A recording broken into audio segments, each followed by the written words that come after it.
Si Coach Tim Cone mismo nagsabi na marami ng kulang dito sa lineup ng Barangay Ginebra. At sa tingin ko ay panahon na para mag-rebuild dito. Ang tanong ngayon ay kung sino-sino ang pwede nilang kunin. Umpisahan natin doon sa pagtingin kung sino ba yung sinabi ni Coach Tim Cone na kulang. Ang pinoint out niya maliwanag ay kulang sila sa small forward. At meron silang pwedeng makuha dyan. Ang nakikita ko unang-una itong si Shawnee Winston. Si Shawnee Winston ay swak na swak bilang small forward ng Barangay Ginebra.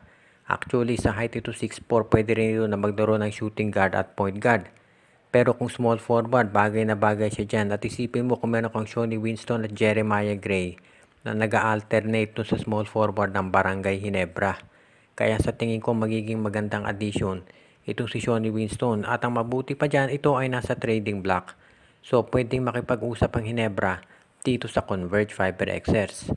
Ang isa pang kulang ng Barangay Ginebra ngayon ay power forward dahil na-injure si Jamie Malonzo at hindi pa natin alam kung kailan ito makababalik. Ang posibleng solusyon dyan ay si Arvin Tolentino. Si Arvin Tolentino sa height niya ay pwedeng maging power forward at ka-alternate ni Malonzo. Kung meron kang Tolentino at Malonzo doon sa iyong perimeter plus meron ka pang Shawnee Winston, abay mapapaligiran na ng 3-point scorer sa itong Barangay Ginebra si Christian Stan Hardinger. Nakita natin kung paano nag-evolve ang laro nito si Arvin Tolentino nung siya ay na-trade sa Northport.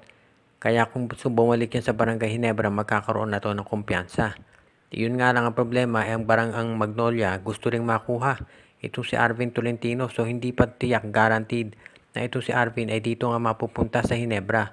Although tignan natin kung sakasakali nga na mapunta si Arvin sa Ginebra, abay napakalaking bagay niyan para dito sa kanilang lineup. Ang isa pang kinakailangan ng Ginebra ngayon sa tingin ko ay isang point guard. Si L.A. Tenorio ay 40 years old na. Si Jared Dillinger, nagbababa din niya ng bola, hindi na niyan maglalaro ng mahaba pang panahon. Si Stanley Pringle injury prone at hindi na consistent. Kaya hindi naman kaya ni Scottie Thompson at Maverick Hanmisi na sila na lang. Kaya kung makukuha ng Ginebra ito si Stephen Holt, magiging magandang addition yan sa backcourt nila.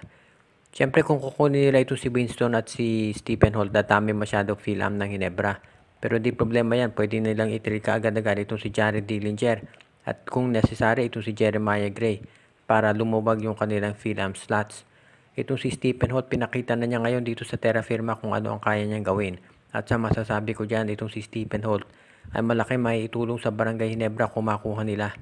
Kaya yan ang mga players na pwedeng kunin ni Coach Tim Cone para maging isa ulit malakas na team ang Barangay Ginebra.